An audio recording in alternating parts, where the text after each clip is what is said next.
7 cidades do Rio de Janeiro estão em situação de emergência por causa das chuvas. O número pode chegar a 12 e você vai ver também.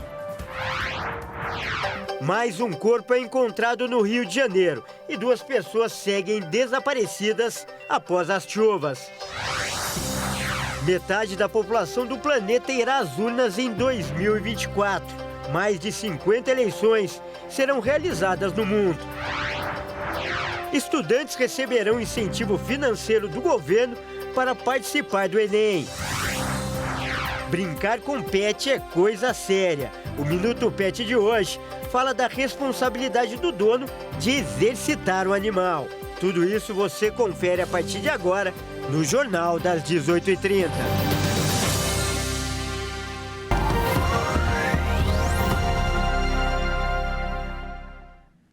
Olá, seja muito bem-vindo. Nós estamos ao vivo. São 18 horas e 33 minutos pelo horário de Brasília. Eu sou o Kleber Werneck e a partir de agora você acompanha comigo as notícias do Brasil e do mundo desta terça-feira. E olha só, o Rio de Janeiro luta para se recuperar dos estragos causados pelas fortes chuvas que atingiram o estado no último fim de semana. Hoje, o Ministério da Integração e Desenvolvimento Regional, ele reconheceu a situação de emergência em mais 3 municípios da Baixada Fluminense. Olha só, agora já são 7 cidades com emergência reconhecida pela União. E dessa forma, esses locais poderão receber ajuda financeira e serem incluídos no programa de apoio. São eles a capital do Rio de Janeiro, Belford Roxo, São João do Meriti, Nova Iguaçu, Duque de Caxias, Mesquita e Ninópolis. Alguns desses municípios ainda seguiam debaixo d'água no dia de hoje. As prefeituras terão 15 dias para enviar ao governo federal o plano de trabalho para a recuperação e também a lista de necessidades da população local. A gente torce para essa recuperação seja a mais rápida possível. E olha só, e 2 pessoas seguem desaparecidas após as fortes chuvas que, como eu disse agora há pouco, atingiram o Rio no último fim de semana. Um corpo foi encontrado hoje e uma comitiva do governo federal vai visitar o estado nos próximos dias. O repórter Anderson Nascimento traz mais informações. É exatamente isso. Uma comitiva do governo federal visita, nesta terça-feira, áreas atingidas pelas chuvas no estado do Rio de Janeiro. O temporal deixou, desde a noite de sábado, 12 mortos, todos na zona norte da capital e Baixada Fluminense. Segundo o Corpo de Bombeiros e a Defesa Civil, 2 pessoas seguem desaparecidas.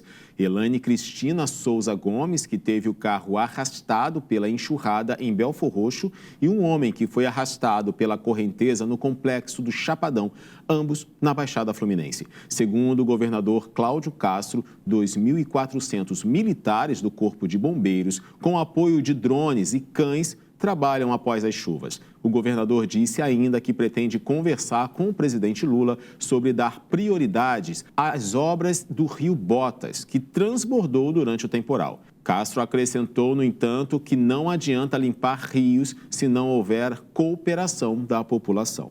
Agora à tarde, um corpo foi localizado pelo Corpo de Bombeiros no Rio Acari, ali na zona norte do Rio de Janeiro, e há suspeitas de que seja um dos que estava desaparecido, mas ainda não foi identificado. A gente segue com esse conselho do Cláudio Castro, governador do Rio, para o cuidado de que não joguemos lixo a qualquer momento e em qualquer lugar, a fim de prejudicar ou atrapalhar ainda mais o escoamento das águas. Como vimos no Rio Botas, por exemplo, o lixo estava impedindo com que as águas baixassem e acabou dificultando ainda mais a sobrevivência e o trabalho dos resgates. É com você, Kleber. Muito obrigado pelas informações, Anderson. E eu mudo de assunto agora para falar que candidatos a vereador ou prefeito nas eleições municipais deste ano precisam estar filiados a um partido político até o dia 6 de abril. De acordo com o TSE, a filiação a uma agremiação partidária e o domicílio eleitoral são alguns dos requisitos previstos na Constituição Federal para que a pessoa seja elegível. Além disso, como condição para ser eleito, o candidato deve ter nacionalidade brasileira, o pleno exercício dos direitos políticos, o alistamento eleitoral, a idade mínima de 21 anos para se candidatar a prefeito ou a vice-prefeito e a idade mínima de 18 anos para vereador. De acordo com o órgão, entre 20 de julho e 5 de agosto é permitida a realização de convenções partidárias e as agremiações têm até o dia 15 de agosto para registrar os nomes na Justiça Eleitoral. Os jovens que querem tirar o título ou eleitores que precisam fazer a transferência de domicílio eleitoral têm até o dia 8 de maio de 2024. A propaganda gratuita no rádio e na TV será exibida entre os dias 30 de agosto e 3 de outubro. A gente continua falando de eleições, só que agora nos Estados Unidos. Donald Trump venceu com folga as prévias, ou as primeiras eleições do Partido Republicano para as eleições gerais presidenciais dos Estados Unidos. E ele teve 51% dos votos válidos. Donald Trump obteve uma vitória triunfante nas primárias republicanas de Iowa e comemorou o resultado com apoiadores. Eu realmente acho que é hora de todos se unirem. Queremos nos unir, seja republicano ou democrata, liberal ou conservador. Seria tão bom se pudéssemos nos unir e endireitar o mundo e resolver os problemas, toda a morte e destruição que estamos testemunhando. Isso praticamente nunca foi assim. A partir da próxima semana, o calendário das primárias vai levar os candidatos a New Hampshire e eles continuarão nos demais estados até junho. Em julho, o candidato presidencial republicano será oficialmente nomeado durante a Convenção Nacional. Enquanto isso, os democratas também realizam primárias sem muito mistério que devem nomear Joe Biden para a corrida pela reeleição. E 2024 vai registrar um recorde de eleições em todo o planeta. Eleitores de mais de 50 países irão às urnas para escolher os seus presidentes. Um eleitorado, olha só, que representa metade da população mundial. A primeira eleição do ano aconteceu no último fim de semana em Taiwan. Lai Ching-te, atual vice-presidente, saiu vitorioso do pleito. A vitória do candidato, que defende a separação entre Taiwan e a China, aumenta a tensão na região e, ao mesmo tempo, reforça o desejo dos moradores da ilha de não se submeterem ao governo chinês. As prévias de Iowa, nesta segunda-feira, também deram a largada para a corrida eleitoral nos Estados Unidos. A disputa promete repetir 2020, com o atual presidente Joe Biden de um lado e o ex-presidente Donald Trump de outro. Em fevereiro serão realizadas as eleições para presidente de El Salvador. E Nayib Bukele só poderá concorrer à reeleição porque o Tribunal Constitucional do país realizou uma manobra para mudar as regras da disputa. Em março será a vez da Rússia. Mas para muitos especialistas, o resultado por lá já está definido. Vladimir Putin, que há 20 anos governa o país, deve ser candidato único e sair vitorioso em mais uma eleição. A Venezuela também realizará eleições, mas a data ainda não foi marcada. E assim como a Rússia, deve ter o atual presidente Nicolás Maduro como candidato único. O Irã terá eleições legislativas em março. Será a primeira votação após a morte da jovem Masha Amini, que foi presa por não usar o véu obrigatório para mulheres. E a história causou grande comoção no país. Olha, e para falar mais sobre esse recorde de eleições em 2024, nós vamos conversar agora com um especialista. Nosso convidado de hoje é o mestre em Relações Internacionais, Ricardo Rios. Boa noite, Ricardo Rios. Seja mais uma vez muito bem-vindo ao Jornal das 18h30. Boa noite, Kleber. Boa noite a você que nos assiste. E, Ricardo, eleição não é necessariamente sinônimo de democracia em todo o mundo, como a gente acabou de ver aí alguns exemplos. Onde haverá democracia de fato? Bom, Kleber, é muito interessante esse ponto, porque a ideia de democracia e eleições mudam de país para país, né? Eu vou dar um exemplo muito rápido para você e para quem nos assiste, que é o seguinte. Em 2022, a Dinamarca executou uma pesquisa no mundo todo perguntando qual era o local que as pessoas sentiam maior espaço de democracia. E, curiosamente, a China foi esse lugar. 83% dos chineses disseram viver uma democracia. Por quê? Porque lá na China, só os deputados são eleitos em eleições, como a gente conhece aqui no Brasil. Né? E para eles está de bom tamanho. O que o governo faz ou deixa de fazer é um problema dos deputados e não do resto do eleitorado. Né? Então, essa ideia vai mudando de lugar para lugar.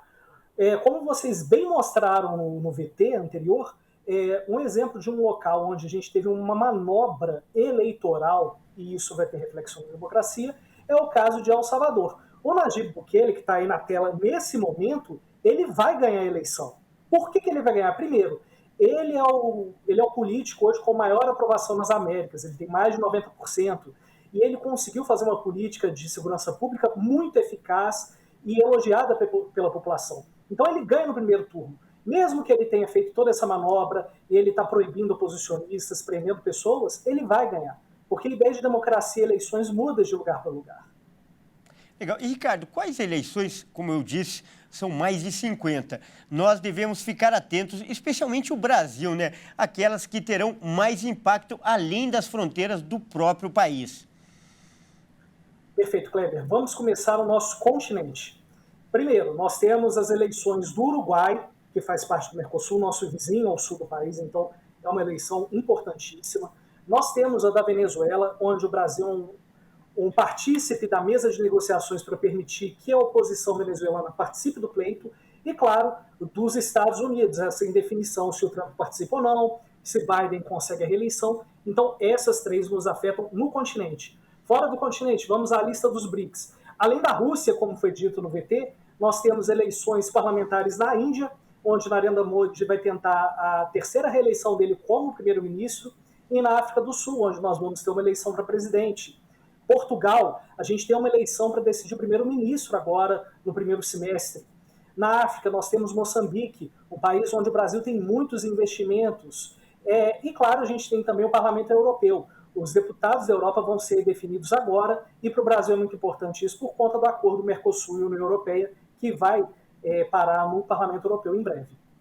Tá certo. Então, Ricardo, eu peço para você rapidamente, né, continuar para acompanhar essa outra reportagem. Olha só, a União Europeia registrou no ano passado o maior número de entrada de imigrantes irregulares desde 2016. Os dados foram divulgados nesta terça-feira pela Agência Europeia de Fronteiras. A agência informou que foram contabilizados 380 mil ingressos de imigrantes irregulares no bloco europeu em 2023, 17% a mais na comparação com 2022. 41% das entradas ocorreram através do Mediterrâneo Central. Os sírios representaram mais de 100 mil travessias irregulares no ano passado, maior número entre todas as nacionalidades. Guineenses e afegãos aparecem na sequência. Aproximadamente 10% dos ingressos irregulares foram de mulheres e quase a mesma proporção de menores de idade. A União Europeia tenta diminuir a entrada de imigrantes em situação irregular nas suas fronteiras e aprovou recentemente uma ampla reforma que dificulta a acolhida. E a gente volta a falar com o Ricardo Rios, né, que é mestre em Relações Internacionais, para comentar também este assunto. Ricardo, como a gente viu aí, houve um grande número de imigrantes irregulares. O que explica esse aumento? Bom, Kleber, primeiro a gente tem que falar que ninguém quer ser imigrante. A imigração é muito dura, por mais que você ascenda em uma sociedade, você sempre vai ser visto como outro, como imigrante, vai sofrer uma série de preconceitos. Então, a vida do imigrante é muito difícil. Por que que esse número aumentou? Existem 4 motivos. Primeiro, crises sistêmicas, sejam elas econômicas, estruturais de uma sociedade. No caso dos imigrantes do norte da África, Oriente Médio, eles vão muito por conta de crises nacionais, então isso afeta muito a vida deles. Guerras, principalmente os do Oriente Médio, vão muito para a Europa por conta de guerras, né? Você teve aquele fluxo na década passada muito grande para a Europa por conta de guerras. Perseguições, inclusive religiosas, né? Como aconteceu há algum tempo na Armênia, no enclave de Nagorno-Karabakh, né? Que as pessoas fugiram depois para a Armênia por conta da perseguição do Azerbaijão. E, claro, muita gente quer uma vida melhor, às vezes não consegue no seu país e busca uma melhor vida em outro país. Né? E no Brasil é muito importante a gente dizer que hoje a maioria dos imigrantes são venezuelanos, mas eles não ficam no Brasil. Eles veem o Brasil como uma porta de entrada para outros países, como os Estados Unidos. Tá certo, então. Nós acabamos de conversar com o Ricardo Rios, que é mestre em Relações Internacionais. Mais uma vez, muito obrigado pela sua participação, Ricardo. Eu que agradeço. Kleber, boa noite a você e a todos que nos assistem. Grande abraço. E veja a seguir. Estudantes receberão incentivo financeiro do governo para participar do Enem. E ainda, o Minuto Pet de hoje vai falar sobre a importância de brincar com os animais de estimação. Nós voltamos já.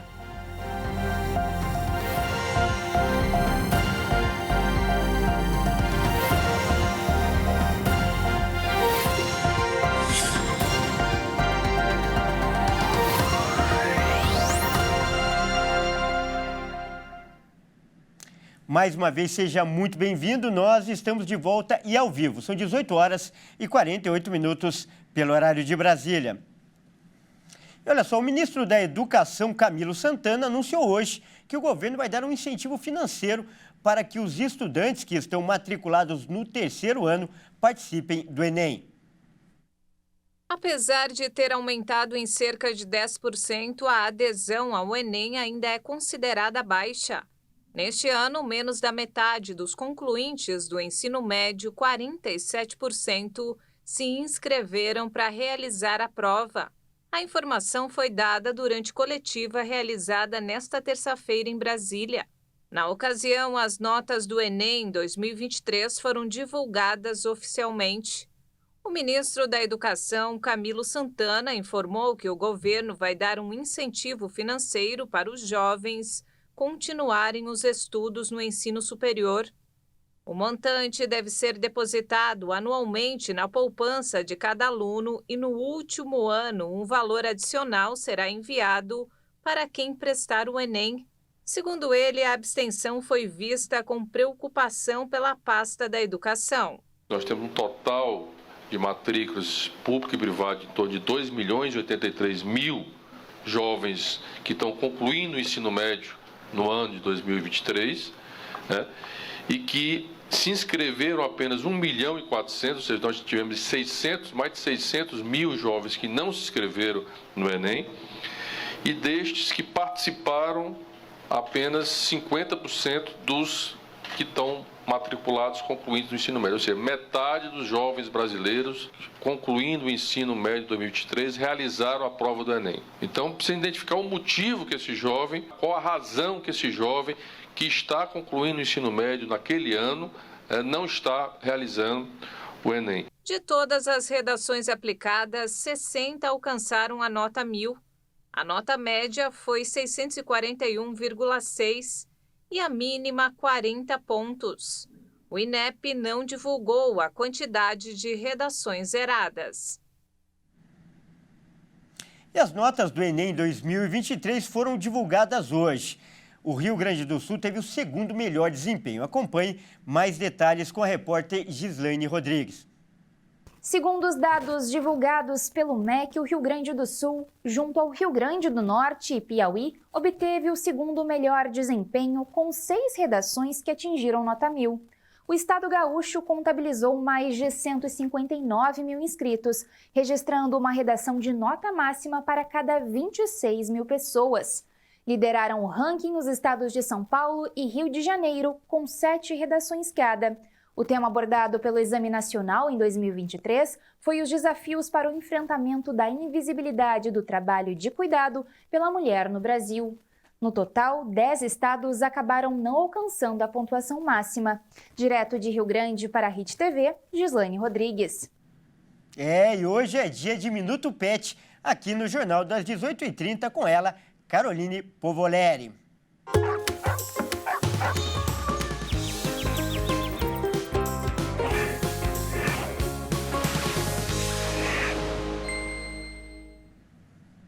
Boa noite, Carol. Seja mais uma vez muito bem-vinda. E, Carol, brincar com os bichinhos também é uma responsabilidade do tutor, não é mesmo? Boa noite, Kleber, e a todos que estão aqui ligados no Jornal das 18h30. É muito importante, sim, brincar e desenvolver atividades com os pets, Kleber.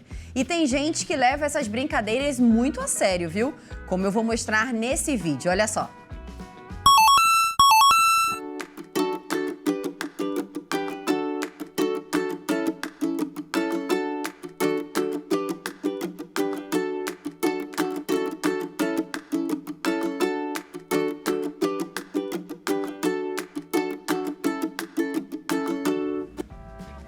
Esse cãozinho da raça Border Collie, como a gente acabou de ver no vídeo, ele é muito bom de altinha, né? E o nome dele é o Flock. Os vídeos do pet atleta acertando a bola com toques certeiros nas areias do Rio de Janeiro viralizaram nas redes sociais. O rabo de Flock abanando enquanto espera a sua vez de receber a bola demonstra tamanha alegria de estar ali, provavelmente fazendo o que gosta e ao lado de quem ele ama. A médica veterinária Tatiana Cordon é nossa convidada hoje e vai nos explicar a importância que tem esse momento de qualidade com os nossos amigos de quatro patas. Seja bem-vinda, doutora Tati. Obrigada. Prazer. É muito importante, principalmente nos filhotinhos ali, né? A gente ter uma interação, principalmente ali no desenvolvimento físico, no desenvolvimento mental, no desenvolvimento ali de ter uma interação, criar laços afetivos, né, com o tutor. E principalmente na parte do tutor, tudo aí de quebra, ajudar o tutor a se manter mais ativo também. E, doutora, explica pra gente como é que é o funcionamento no organismo dos pets quando eles estão brincando com a gente. Então, essa parte de liberação de hormônios, atividade física, ajuda a estimular a cognição do animal, a brincar, a chegar, a explorar odores, a explorar o ambiente que ele está, outros animais, outras pessoas. A interação social nos filhotes é uma das fases mais importantes, né? É a da interação, de conhecer outros pets, entre a própria família, gatinhos, outros cães. Então, só tem benefícios, tanto para o tutor quanto para os outros animais. É muito importante a interação social. Isso se dá principalmente através de brincadeiras, né? Essa troca desse momento de carinho entre o tutor e o pet. Bacana. E tem uma frequência, doutora, e uma idade específica que seja ideal para a gente começar essas brincadeiras? Os filhotes, eles vêm para as casas das pessoas em torno de 45 dias até 3 meses. Eles começam a criar laços afetivos a partir, né, já ali, quando eles são retirados das mãezinhas, em torno de 3 meses, eles já têm bastante propriedade de reconhecer cheiros, principalmente, né? Então, nessa fase, a gente já deve estimular, principalmente, né, por esses benefícios de estar trazendo o estímulo mental para o animalzinho, já começar desde cedo a brincar com bolinha, estimular, fazer pequenas brincadeiras, óbvio, de acordo com a idade de cada um. Então, um animal mais velho pode sair na rua, interagir mais com outros cães e pessoas, e um filhotinho que está no período das vacinas, e em casa, com o próprio tutor, as pessoas da família e outros animais, né? Então, tem que se estimular, sim. Essa brincadeira é muito importante e muito saudável. Bacana, doutora. Eu agradeço demais a sua participação aqui no Minuto Pet. Até mais, Obrigada. Viu? Kleber, eu volto com você aí no estúdio. Obrigado, Carol. E olha só, o Jornal das 18h30 fica por aqui. Boa noite e até amanhã.